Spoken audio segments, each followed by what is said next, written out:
संयोजक प्रकाशअण्णा शेंडगे साहेब आहेत. मी JD Tandel OBC Janamorcha पार्टीचा पदाधिकारी आहे. आमचे मयेकर साहेब जे भंडारी समाजाचे आहेत तेही ओबीसी जनमोर्चा पार्टीचे पदाधिकारी आहेत. ओबीसी बहुजन पार्टीचे पदाधिकारी आहेत. आमचे कृष्णा वणे साहेब जे की कुणबी समाजाचे आहेत ते पण ओबीसी बहुजन पार्टीचे पदाधिकारी आहेत. आमच्या विनंतीला मान देऊन आपण इथं आलात म्हणून आपले स्वागत करतो. आणि आजची प्रेस कॉन्फरन्सची बातमी आपण आपल्या सुप्रसिद्ध चॅनलला प्रसिद्ध कराल आणि जास्तीत जास्त ठिकाणी पोहोचेल असं व्यवस्था कराल. एवढं बोलून आपलं स्वागत करून मी आपलं स्वागताचं हे थांबवतो. धन्यवाद.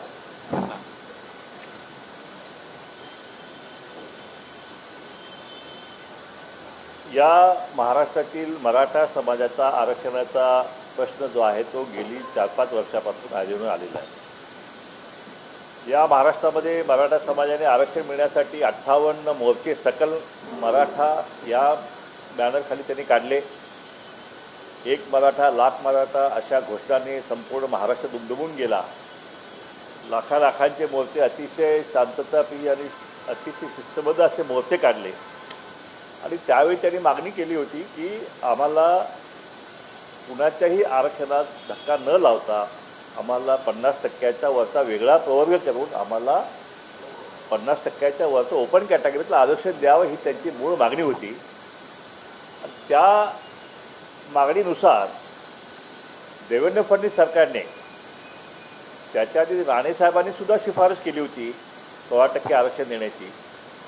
पण ते आरक्षण हायकोर्टमध्ये टिकू शकलं नाही.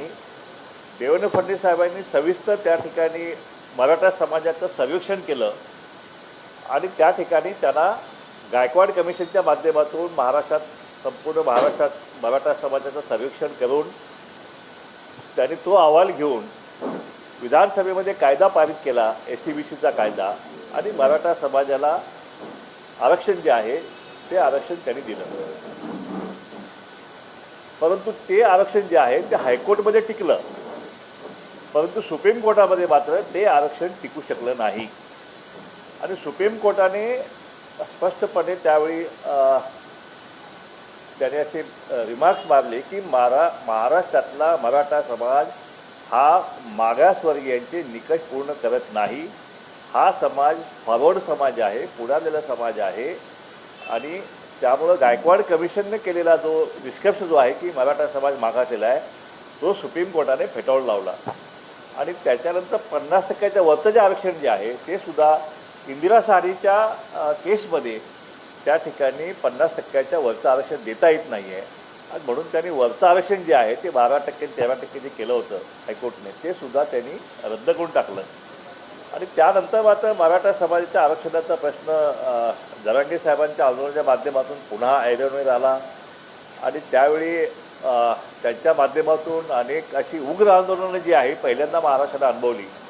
त्यामध्ये आमदारांची सुद्धा घरं जाळण्याची, ऑफिसेस जाळण्याची, कार्यकर्त्यांचे, ओबीसीच्या कार्यकर्त्यांचे हॉटेल्स, रेस्टॉरंट, गाड्या फोडणे, हे सगळं असे प्रकार जे आहेत ते या ठिकाणी झालेले आहेत.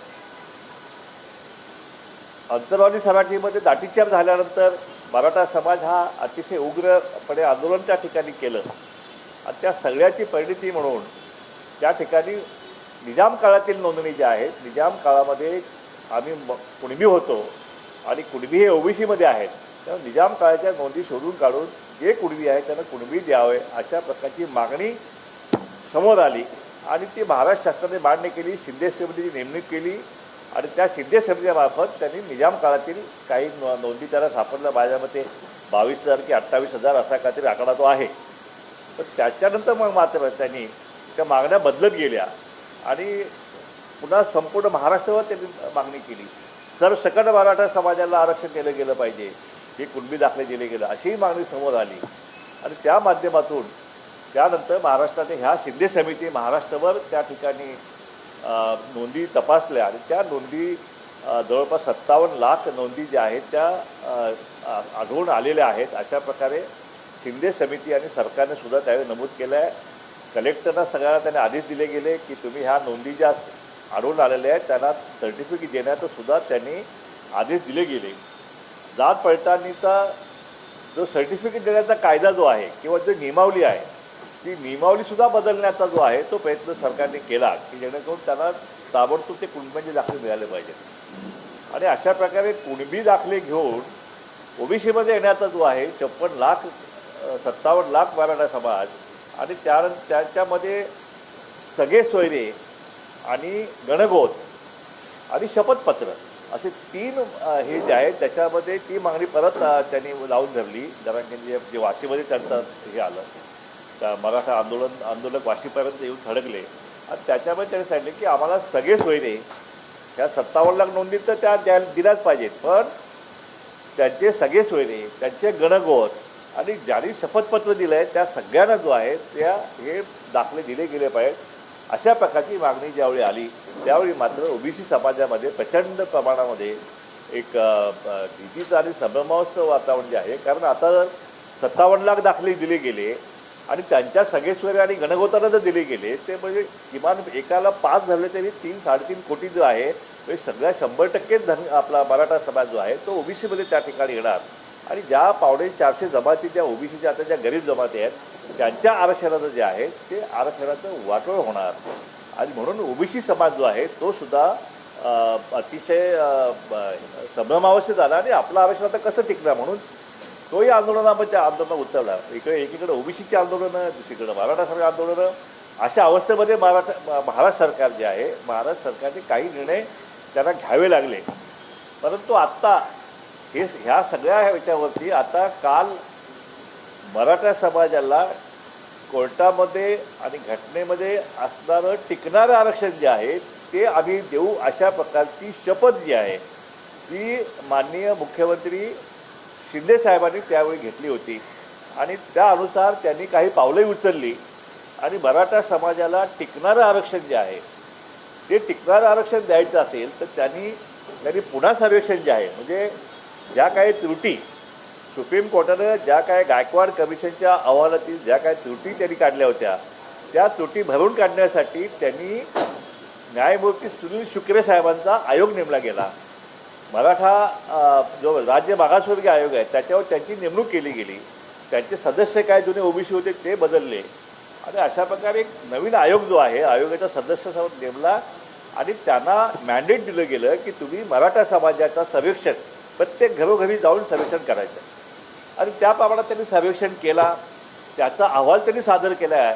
आणि तो अहवाल जो आहे तो कॅबिनेटने काल सकाळी महाराष्ट्राच्या कॅबिनेटमध्ये शिंदे सरकारने तो अहवाल स्वीकारला आणि त्याचं रूपांतर जे आहे ते कायद्यामध्ये रूपांतर करण्यासाठी त्यांनी 1 दिवसाचं विशेष अधिवेशन जे आहे ते मराठा समाजाला आरक्षण देण्यासाठी बोलवलं. आणि त्या अधिवेशनामध्ये हा संपूर्ण बिल जे आहे ते बिल सादर करण्यात आलं. आणि जे बिल सादर करण्यात आलं ते बिल एकमतानं जे आहे एकमतानं सगळ्या विरोधी पक्षासहित सगळ्यांनी एकमतानं ते बिल मंजूर केलं गेलं. आणि पुन्हा एकदा जो आहे मराठा समाज जो आहे सोशली आणि एज्युकेशनली बॅकवर्ड जो आहे तो असल्याचं महाराष्ट्र शासनातर्फे जाहीर करण्यात आलं आणि तशा प्रकारचा कायदा बनवण्यात आला. आणि ते शिक्षणामध्ये आणि नोकऱ्यांच्यामध्ये ते 10% आरक्षण जे आहे ते 10% आरक्षण देण्याचं प्रस्तावित त्यांनी केलेलं आहे. अशा प्रकारे आता हे टिकणारं आरक्षण असं आहे. शिंदेसाहेब म्हणाले आहे टिकणारं आरक्षण मराठा समाजाला त्यांनी हे दिलेलं आहे. आणि अशा प्रकारे आमच्याकडून फक्त एकच याची ही होती की ह्याचा ओबीसी आरक्षणाला कुठं धक्का लागतो की काय ह्या आमची भीती होती की हा कायदा पारित करत असताना ओबीसीच्या आरक्षणाला कुठं धक्का लागतो की काय. परंतु शिंदे साहेबांनी आम्हाला शब्द दिला की हा कायदा पारित करत असताना ओबीसीला आम्ही धक्का लावणार नाही. आम्ही कायद्याचं काल वाचन केलं त्याच्यामध्ये आम्हाला कुठेही ओबीसीच्या आरक्षणाला धक्का लागलेला आम्हाला आढळून आलेलं नाही. त्यांनी 50% वरती EWS आरक्षण 10%, 60%, 60% वरती 10% जे आहे ते आरक्षण जे आहे ते आरक्षण 10% त्यांना दिले गेले आहे. त्यामुळे ओबीसीच्या आरक्षणाला सोडून वगळून त्यांनी ते 10% दिलेलं आहे. आणि त्यामुळं आम्ही ओबीसीच्या सगळ्या नेत्यांसोबत आज सकाळीच आम्ही चर्चा केली किंवा असंच आहे आपली भूमिका जी आहे ती भूमिका जी आहे या बिलाचं जे काय त्यांनी केलेलं आहे त्यामध्ये ओबीसीला कुठेही धक्का लावण्यात आलेला नाही. आणि त्यामुळे जे आहे आम्ही अशा प्रकारे मराठा समाजाला टिकणारं आरक्षण देण्याचा जो बिल काल पास केलेलं आहे सरकारनं, त्याबद्दल आम्ही महाराष्ट्र सरकारचं त्यांचं अभिनंदन करतो, त्यांना शुभेच्छा देतो की, आणि विशेष म्हणजे मुख्यमंत्री एकनाथ शिंदे साहेबांचं आम्ही अभिनंदन करतो की त्यांनी हे टिकणारं आरक्षण जे आहे ते त्याचा कायदा पुन्हा एकदा पारित केलेला आहे, सगळ्या त्रुटी दूर केलेल्या आहेत. आमच्या शुभेच्छा एवढ्याच आहेत की हे आरक्षण जे आहे आता त्यांनी समजा कोर्टामध्ये कुणी चॅलेंज केलं तर ते कोर्टामध्ये त्यांनी टिकवलं पाहिजे आणि हे आरक्षण टिकावं अशी आमच्या समस्त ओबीसी समाजाच्या आमच्या नेत्यांची कार्यकर्त्यांची भूमिका आहे. कारण हे ओबीसीच्या बाहेरचं आरक्षण आहे. याच्यामध्ये आमचं सरकारचं आम्ही अभिनंदन करत असताना सरकारकडे आमच्या काही मागण्या पण आहेत. यामध्ये सरकारकडे आमची एकच मागणी आहे की आता हे आपण मराठा समाजाला पुन्हा एकदा मागासवर्गीय डिक्लेअर केलेलं आहे. मग उद्या जर कोर्टामध्ये हे इंदिरा साहनीची कॅप जी आहे त्याच्यामुळे ते 10% नाही टिकलं आणि जर काय हे मागासवर्गीय टिकलं तर मग मात्र ते मागासवर्गीय म्हणून पुन्हा ओबीसीमध्ये येण्याची भीती जी आहे ती एक भीती ओबीसीच्या मनामध्ये आहे. त्याच्याविषयी सरकारनं जे आहे त्यांची भूमिका जी आहे ती भूमिका स्पष्ट केली गेली पाहिजे अशा प्रकारची मागणी मी सरकारकडे करत आहे. त्याचप्रमाणे आता ह्या सर्वेक्षण करत असताना 1,58,00,000 कुटुंबांचं त्यांनी सर्वेक्षण केलेलं आहे. 1,58,20,264 एवढ्या कुटुंबांचा प्रत्यक्ष घरामध्ये जाऊन त्यांनी सर्वेक्षण केलेलं आहे. ही घरं कुठली आहेत? ही खुल्या वर्गाच्या समाजाच्या तुलनेत मराठा समाजाच्या सामाजिक, शैक्षणिक व आर्थिक स्थितीसंबंधी नवीन परिणामकारक समकालीन आधार साधने गोळा केली आहे. म्हणजे खुल्या प्रवर्गातली जी काय लोकसंख्या आहे, जी काय घरं आहेत महाराष्ट्रामध्ये त्या सगळ्यांचं सर्वेक्षण जे आहे ते या ठिकाणी केलेलं आहे आणि ती सगळी मिळून 1,58,20,264 जो आहे अशा प्रकारे त्यांनी आकडा जाहीर केलेला आहे की एवढं सर्वेक्षण केलेलं आहे. आणि त्याचप्रमाणे त्यांनी या महाराष्ट्रामध्ये मराठा समाजाचा किती टक्के आहे हे सुद्धा जे आहे हे सुद्धा त्यांनी जाहीर केलेलं आहे. त्याच्यामध्ये त्यांनी याच्यामध्ये मराठा समाज लोकसंख्या राज्याच्या एकूण लोकसंख्येच्या 28% असल्याचे आयोगाला आढळून आले आहे. अशा प्रकारे 28% मराठा समाजाची लोकसंख्या जी आहे ती सुद्धा अधोरेखित आज त्या ठिकाणी केली. वास्तविक आता जनगणना होऊन झाली असती तर बरं, पण आता सध्या ही जनगणनाच म्हणावी लागेल. मराठा समाजाची जनगणना जी आहे ती केलेल्याने एक्झॅक्ट आकडा सुद्धा त्यांनी दिलेला आहे. आणि 2018 सालचा जर आपण जनगणनेचा आकडा जर बघितला महाराष्ट्राचा तो साधारणतः 12.5 कोटी आहे. आणि 12.5 कोटीच्या तुलनेमध्ये जर 1,58,00,000 आपण कम्पेअर केलं तर ती टोटल संख्या जी आहे ती 12.5% येते. म्हणजे महाराष्ट्रामध्ये मराठा समाजाची लोकसंख्या जी आहे ती संपूर्ण महाराष्ट्राच्या संख्येच्या तुलनेमध्ये ही 12.5% येते. याच्यामध्ये कदाचित आयोगाची चूक झाली असण्याची शक्यता आहे. आणि त्यामध्ये हे पण 12.5%मध्ये हे काही ओपन कॅटेगरी म्हणजे जैन असेल, मारवाडी असेल, वाणी असेल, लिंगायत असतील हे सगळे धरून 1,58,00,000 आहे. म्हणजे मराठा समाजाची त्याच्यापेक्षा कमी असण्याची शक्यता आहे. म्हणजे साधारणतः 10% जे आहे 10% मराठा समाजाची लोकसंख्या जी आहे ती साधारणपणे असल्याचं आता या आयोगाच्या अहवालाच्या आकडेवारून आता निष्पन्न झालेलं आहे. 10% आरक्षण, 10% मराठा समाज किंवा समजा पूर्ण जरी धरला समाज तर 12% समाजाला 10% आरक्षण दिले गेलेलं आहे. त्यामुळे मराठा समाजाला त्यांच्या लोकसंख्येच्या प्रमाणापेक्षा कितीतरी अधिकचं आरक्षण जे आहे ते या कायद्यानुसार त्यांना मिळालेलं आहे. आणि माझ्या मते आता मराठा समाजाला इतकं मोठं आरक्षण मिळालेलं आहे की ते आरक्षण जे आहे ते आरक्षण आता फक्त टिकवणे ही एकच जबाबदारी जी आहे ती महाराष्ट्र सरकारची मराठा समाजाची आहे. आणि माझ्या मते आता हा आरक्षणाचा जो वाद जो निर्माण झालेला आहे तो आता मराठा समाजाने आता संपवला पाहिजे. कारण एकीकडं हा जो कुणबी म्हणून ओबीसीमध्ये येण्याचा जो प्रकार आहे आणि आता हे जे आरक्षण जे काल कायदा करून दिलेलं आहे हे सरसकट सगळ्या मराठा समाजाने दिलेलं आहे. हे काही थोड्या ग्रुपला दिलेलं नाही, सरसकट सगळ्या मराठा समाजासाठी हा कायदा पारित केलेला आहे. आणि टोटल लोकसंख्येच्या प्रमाणात ते 10% दिलेलं आहे. आणि म्हणून माझी विनंती आहे सरकारला सुद्धा की आता आपण हे टिकणारं आरक्षण दिलेलं आहे, आम्ही तुमचं अभिनंदन केलेलं आहे. मराठा समाजाला आम्ही शुभेच्छा देतो की हे आरक्षण तुमचं टिकावं कोर्टामध्ये आणि हे आरक्षणाचा लाभ आपल्या गरीब मराठ्यांना त्या ठिकाणी झाला पाहिजे, अशा प्रकारची भावना या ठिकाणी आम्ही व्यक्त करतो. आणि हे आरक्षण जे आहे हे आरक्षण आपण घ्यावं. परंतु जे आमचं ओबीसीचं आरक्षण जे आहे, आता हे ओबीसीचं बाहेरचं आरक्षण तुम्हाला दिलेलं आहे आणि त्यामुळे आता ओबीसीच्या आरक्षणावरचा हक्क जो आहे, जे कुणबी नोंदी घालून जे हे करायचा प्रयत्न चालू आहे, तो आता मराठा समाजाने सुद्धा तो हक्क आता सोडून द्यावा. आणि सरकारला माझी विनंती आहे की आता मराठा समाजाचा हा कायदा पारित केल्यानंतर आता मराठा समाजाचं कुणबीकरण जे आहे ते आता त्यांनी थांबवावं. ज्या काय नोंदीबिंदी जे आहे, तो शिंदे समिती जे आहे, तो सगळा विषय आता थांबवून आता सरकारने फक्त आरक्षण जे आहे हे मराठा समाजाला टिकणारं आरक्षण कसं देता येईल ह्यावरती कॉन्सन्ट्रेट करून, म्हणजे हे जर कुणबीकरण थांबलं तर मग मात्र मराठा आणि कुणबी हा जो आता वाद निर्माण झालेला आहे, किंवा मराठा आणि ओबीसी हा जो वाद निर्माण झालेला आहे, तो वाद महाराष्ट्रामध्ये संपुष्टात येईल.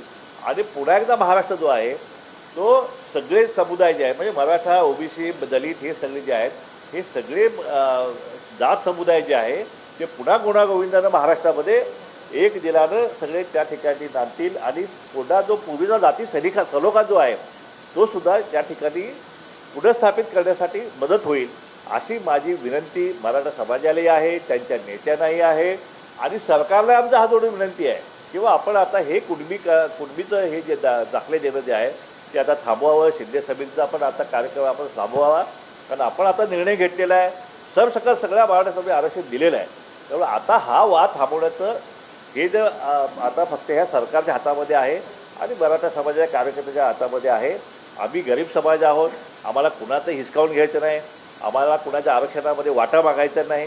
जे आमचं जे ताट आहे त्यातली भाजी भाकरी जी आहे ते तुम्ही हिसकावून घेऊ नका.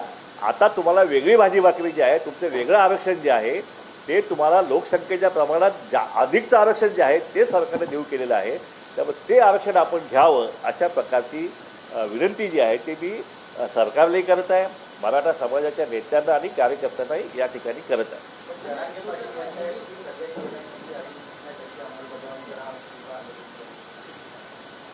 किंवा कसं आहे की आता एकदा आता हे टिकणारं आरक्षण त्यांना मिळालेलं आहे आणि त्रुटी दूर करून मिळालेलं आहे. न्यायमूर्ती भोसले साहेब असतील, न्यायमूर्ती शिंदे साहेब असतील, न्यायमूर्ती शुक्रे असतील, सगळ्यांनी आता सांगितलं की हे आरक्षण जे आहे हे आरक्षण नक्कीच कोर्टामध्ये हे टिकणार आहे. आता टिकणारं आरक्षण आपल्याला मिळाल्यानंतर पुन्हा आणि ओबीसीमधलंच आरक्षण पाहिजे, आम्ही ओबीसीतलंच आरक्षण घेणार, सगळे सोयऱ्यांचं आम्ही हे करून संपूर्ण महाराष्ट्राच्या ओबीसीच घालणार जो आहे, हा जो अट्टहास जो आहे, हा अट्टहास जो आहे आता हा थांबवावा अशा प्रकारची विनंती जी आहे ती आम्ही मराठा समाजाला करत आता तुम्हाला मिळालेला आहे. आणखीन वाद जो आहे हा वाद आता महाराष्ट्रामध्ये होता कामा नये, हा मराठा ओबीसी वाद आता थांबूया अशा प्रकारची विनंती जी आहे ती पुन्हा एकदा मी सगळ्या मराठा समाज याच्यानं मी करत आहे.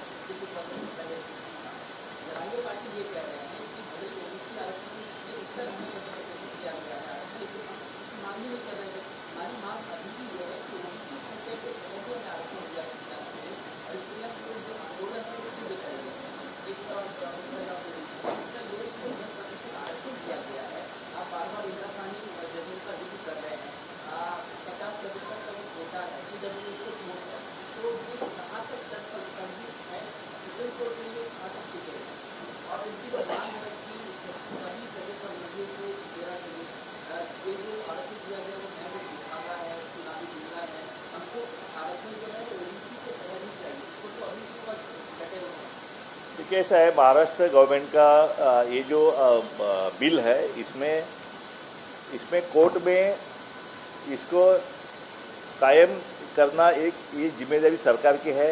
और सरकार के जो न्यायमूर्ति जो है, रिटायर्ड न्यायमूर्ति जिन्होंने सलाहकार के नियुक्त किया है, उनका कहना है कि अभी ये जो बिल है ये बिल किसी भी सूरत में कोर्ट में ये खारिज नहीं होगा, क्योंकि उन्होंने ऐसा सर्वेक्षण किया है, ऐसा बिल का गठित किया गया है कि इसको कोई चैलेंज नहीं कर सकता है. और एक्सेप्शनल सर्कमस्टेंसेस जो एक्सेप्शनल सर्कमस्टेंसेस में ये 50% की जो कैप है उसको अधिक से किया जा सकता है, जैसे कि तमिलनाडु ने किया है, जैसे कि बिहार ने किया है. इस तरह से महाराष्ट्र में भी महाराष्ट्र में भी ये 50% का जो है वो बढ़ाने का जो है ये इसका समर्थन कोर्ट करेगा, इस तरह से महाराष्ट्र सरकार से हमें बताया गया है। और 10% का जो आरक्षण जो है, जरांगेन का जो आंदोलन है वो कुणबी का आंदोलन है। उनका कहना है कि हमें ये आरक्षण जो है हमें मंजूर नहीं है। ये अभी जरांगे साहब का तो आंदोलन अभी चालू हुआ है, बट ये मराठा आरक्षण का जो आंदोलन है वो 5-6 साल से 2018 से चालू है। 2018 से उन्होंने मांग की है कि हमें अलग से आरक्षण जो है 50% के ऊपर से आरक्षण हमें चाहिए और जो कोर्ट में टिकेगा घटनात्मक आरक्षण हमें चाहिए। इस तरह से मांग जो है सभी मराठा संगठन की थी और वो मांग के हिसाब से महाराष्ट्र सरकार ने कल इन्होंने बिल पारित करके जो कोर्ट में पूरी तरह से ये सही सलामत बाहर आ जाएगा, ऐसा बिल जो है कल उन्होंने पारित किया है। और इसका लाभ जो है 10% जो है महाराष्ट्र में अभी 1,58,00,000 लोगों का उन्होंने घर घर में जाके सर्वेक्षण किया है। इसका मतलब ऐसा है कि उनका जनगणना भी हो गया है मराठा समाज का। और दूसरी तरफ वो कहते हैं कि 28% जो है मराठा समाज का जो पॉपुलेशन जो है महाराष्ट्र में 28% है। बट लेकिन 2011 की जो जनगणना हुई है वो अगर आप अगर देखते हैं कि 12.5 करोड़ की पॉपुलेशन महाराष्ट्र की है, उसके अगर कंपेयर करते हैं तो ये जो जनगणना जो हुई है अभी वो 12.5% हो जाता है। अब वो जनगणना जो है सिर्फ मराठा की नहीं हुई है, ये मराठा के साथ जितने अपर कास्ट है जैसे कि वाणी है, लिंगायत है, इस तरह से जो है उनके भी मारवाड़ी है, जैन है, इनके भी घरों में जाके सर्वेक्षण हुआ है। तो ये 12.5% में वो भी सब आ जाते हैं। तो अगर उसको अगर माइनस करते हैं तो कम से कम 10% जो है इतना महाराष्ट्र का मराठा समाज का जो पॉपुलेशन जो है उनकी संख्या जो है वो अभी अधोरेखित हो चुकी है। और 10% मराठाओं को 10% आरक्षण दिया गया है। इसका मतलब ऐसा है कि उनके लोक संख्या के कंपेयर करते हुए उनको अधिक से ज़्यादा आरक्षण दिया गया है। इसलिए मराठा समाज ने अभी इसको स्वीकार करना चाहिए और ये आरक्षण को लेके उनका जो विकास जो है, जो शैक्षणिक और जो इसमें जो है सामाजिक आरक्षण जो है उनको मिल चुका है, उनका उन्होंने स्वागत करना चाहिए, उन्होंने स्वीकार करना चाहिए।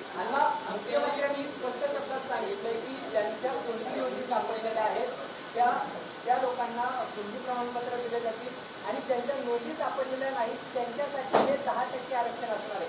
म्हणजे 57 लाख ज्या नोंदी सापडल्या त्या ओबीसीमध्ये असणारच आहे। त्यावर तुमची भूमिका काय असणार आहे? आमचं मूळ ऑब्जेक्शन ह्या कुणबी नोंदीबाबत आहे। कुणबी नोंदी जे आहेत ना त्यांनी निजामाच्या काळातल्या सांगितलं। आता निजामाच्या काळातल्या नोंदी जर आपण बघायला गेलं तर स्वतंत्र देशाची घटना ज्यावेळी बाबासाहेब आंबेडकरांनी ज्यावेळी लागू केली या देशामध्ये, त्याच्यानंतर या देशामध्ये अनेक आयोग नेमले गेले। सगळ्या समाजाचं सर्वेक्षण झालं, त्याच्यामध्ये एससी कोण, एसटी कोण, ओपन कॅटेगरी कोण, हे सगळं ओबीसी कोण आहेत, भटकेमुक्त कोण आहेत, ह्या सगळ्यांचं त्यावेळी सर्वेक्षण झालेलं आहे, आयोग नेमलेले आहेत आणि त्यामुळं हा विषय जो आहे तो चॅप्टर बंद झालेला आहे। आता जर कोणी म्हणत असेल की माझ्या अकबराच्या काळातले 2 माझ्या तर शिल्लक राहिलेली आहे किंवा निजामाच्या काळातले 2 शिल्लक राहिलेली आहे, तर तिला ह्या घटनेच्या चौकटीत जो आहे चौकटीत आता तिला बसवता येणार नाही, कारण सर्वेक्षण सगळ्यांचं झालेलं आहे आणि त्याच्यामध्ये कोणी मागासलेला जो नाही आहे तो आता म्हणत असेल की मी त्या काळामध्ये आजोबा खापर पणजोबा होता त्या काळी मागास होतो, पण आता सर्वेक्षणमध्ये आता आयोगाच्या अहवालामध्ये तुम्ही मागास नसाल तर त्यांना मागासवर्गीयचं जे आहे त्यांना क्लेम करता येणार नाही। त्यामुळे हे जे कुणबी नोंदी जे चालू आहे हा विषय जो आहे हा तितकासा सोपा मार्ग नाही आहे, कारण त्याला आम्ही चॅलेंज करणार आहोत, त्याला आम्ही चॅलेंज केलेलं पण आहे आणि त्या खडाखोड करून जे आहे त्या नोंदी केलेल्या आहेत, अधिकाऱ्यांच्या दडपण करून सोड केलेलं आहे। म्हणजे एकंदरीत काय तर कुणबी नोंदी करून ओबीसीमध्ये येणं हा जो त्यांचा जो प्रयत्न जो आहे तो सहज साधा मार्ग नाही आहे, त्याला आम्ही नक्कीच आव्हान देणार आहोत। आणि म्हणून सरकारकडे आमची मागणी आहे की कुणबीकरण जे आहे ते तुम्ही ताबडतोब थांबवा। आम्ही तुमच्या ह्या बिलाचं जे आहे आम्ही स्वागत केलेलं आहे, तुम्हाला शुभेच्छा दिलेल्या आहेत आणि हे बिल टिकावं अशी अपेक्षाही आम्ही या ठिकाणी व्यक्त करतो। पण मराठा समाजाचं आता कुणबी दाखले घेऊन ओबीसीमध्ये जे घुसखोरी चालू आहे ती ताबडतोब आता थांबली गेली पाहिजे आणि ती जर नाही थांबली आणि ती जर आणखीन अशीच जर चालू राहिली तर मग मात्र ओबीसी आणि मराठा जो आहे तो संघर्ष या महाराष्ट्रामध्ये अटळ आहे।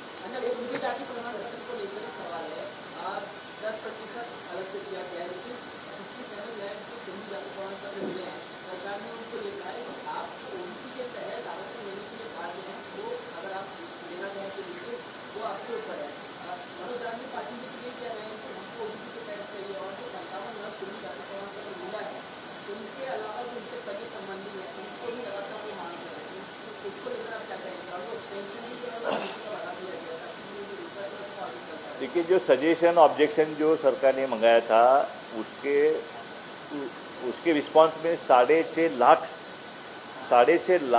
सजेशन ऑब्जेक्शन हमने गवर्नमेंट को दिया है। तो वो 6.5 लाख ऑब्जेक्शन जो है वो अगर उसका स्टडी करने जाएंगे तो इतना आसान नहीं है, क्योंकि लीगली हमने सब बनाया। वो ड्राफ्ट जो बनाया वो कानूनी तरफ से ड्राफ्ट बनाया गया है कि सरकार ये सगे सोयरे गणगोत और वो शपथ ले लिया तो बैकवर्ड हो गया। और दूसरी बात ऐसे कि ये जो उन्होंने सगे सोयरे का जो अधिसूचना निकालने जा रहे हैं वो सिर्फ ओबीसी के लिए नहीं है, वो एससी के लिए भी लागू पड़ता है, वो शेड्यूल ट्राइब के लिए भी लागू पड़ता है, वो एसबीसी के लिए भी लागू पड़ता है। तो इसका इम्पैक्ट जो है वो पूरे बैकवर्ड क्लास को उसका इफेक्ट होने जा रहा है। तो इसलिए काफ़ी बड़ा विषय जो है ये मागासवर्गीय का जो बैकवर्ड का जो ये आरक्षण है उसमें बहुत ये होने वाला है। इसमें ये सीधा रास्ता नहीं है। सभी जनजाति है जो मागासवर्गीय बैकवर्ड में वो सभी इसको अपोज करने जा रही है। और महाराष्ट्र में ये बैकवर्ड क्लास का जो आरक्षण है उसका जो है सत्यानाश होने जा रहा है ये आरक्षण के ये मसूदे की वजह से। तो ये शासन निकालना नहीं चाहिए। अगर निकालेंगे तो भी सभी जो हम उसको चैलेंज करेंगे और उसको रोकने के लिए न्यायालय की लड़ाई भी हम लड़ेंगे, अगर रास्ते की लड़ाई लड़ना है तो भी लड़ेंगे। लेकिन ये कुणबी का जो ये है, कुणबी करके मराठा समाज को ओबीसी में नहीं डालना चाहिए, ये हमारी मांग है।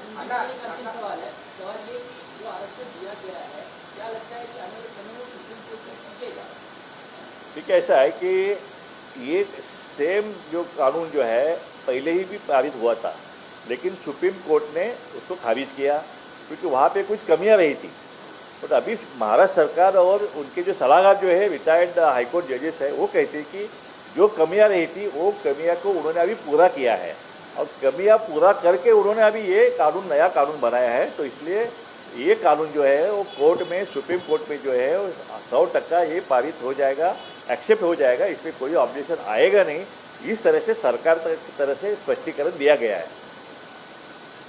हाँ बोला। एक महत्त्वाचा प्रश्न असा आहे की या पद्धतीने या आरक्षणाचा लाभ ज्या गोष्टीसाठी शिक्षणासाठी त्या शिक्षणातील ज्याचा लाभ घेत आहेत असे काही विद्यार्थी आझाद मैदानावरती आहेत महाज्योतीचे, त्या संदर्भात तुमची जो नव्याने पक्ष तुम्ही स्थापन केला आहे ओबीसी बहुजन पार्टी, या पक्षाची भूमिका काय, तुमचं त्या आंदोलनाला समर्थन आहे का, त्यांच्यासाठी तुम्ही सरकारकडे तुमची भूमिका मांडणार आहात? हे पहा, आमची सुरुवातीपासून मागणी आहे की जे तुम्ही सारथीला दिलेलं आहे ते तुम्ही महाज्योतीला दिले गेलं पाहिजे। जे अण्णासाहेब पाटील महामंडळाला दिलं गेलं ते जवळजवळ 70,000 विद्यार्थ्यांना, 70,000 युवकांना 15-15 लाख रुपये बिनव्याजी दिले गेले, पण ते तुम्ही ओबीसीला का दिले नाही? जे महाज्योतीला तुम्ही हॉस्टेलसाठी जागा दिल्या सगळं आपलं सारथीसाठी, मग तुम्ही महाज्योतीला का देत नाही? हा आमचा प्रश्न आहे। म्हणून हा मराठा आणि ओबीसी अशा प्रकारचा जो काय फरक जो आहे तो सरकारने करू नये। सरकारला दोन्ही समाज सारखे आहेत, त्यामुळं मराठा असेल, ओबीसी असेल किंवा धनगर समाज असेल यांच्यासाठी जे 16 GR काढलेले आहेत धनगर समाजासाठी, ते सुद्धा GRची अंमलबजावणी जी आहे ते सरकार करत नाही आहे। पण मराठा समाजासाठी मात्र सगळ्या पायघड्या ज्या आहेत तर सगळ्या आता हे सर्वेक्षण करायला 360 कोटी रुपये खर्च केले। 15 दिवसात 12-13 दिवसामध्ये 360 कोटी खर्च करून त्यांनी हे सर्वेक्षण पूर्ण केलं। मग त्यामुळे आता आमची सरकारला मागणी आहे की अशा प्रकारे जर तुम्ही 8-10 दिवसातच इतक्या मोठा सर्वेक्षण करत असेल तर मग जातीनिहाय जनगणना जी आहे एक 500 कोटी रुपये खर्च करून जे आहे तुम्ही जातीनिहाय जनगणना एक महिन्याभरात तुम्ही पूर्ण करू शकाल। एक महिन्यामध्ये जातनिहाय जनगणना केल्यानंतर पुन्हा सगळ्याची जिसकी संख्या भारी उसकी उतनी साझेदारी, त्या हिशेबाने प्रत्येकाला तुम्ही न्याय देऊ शकाल। पण जातनिहाय जनगणना जी आहे ती सरकारनं ताबडतोब आता केली गेली पाहिजे। अशा प्रकारची मागणीसुद्धा आपल्या माध्यमातून सरकारकडे करत आहे आणि आता आमचे जे आंदोलन होतील ते आमच्या आता जातनिहाय जनगणनेसाठी होतील आणि कुणबी दाखले जे आहेत मराठा समाजाचं कुणबीकरण करून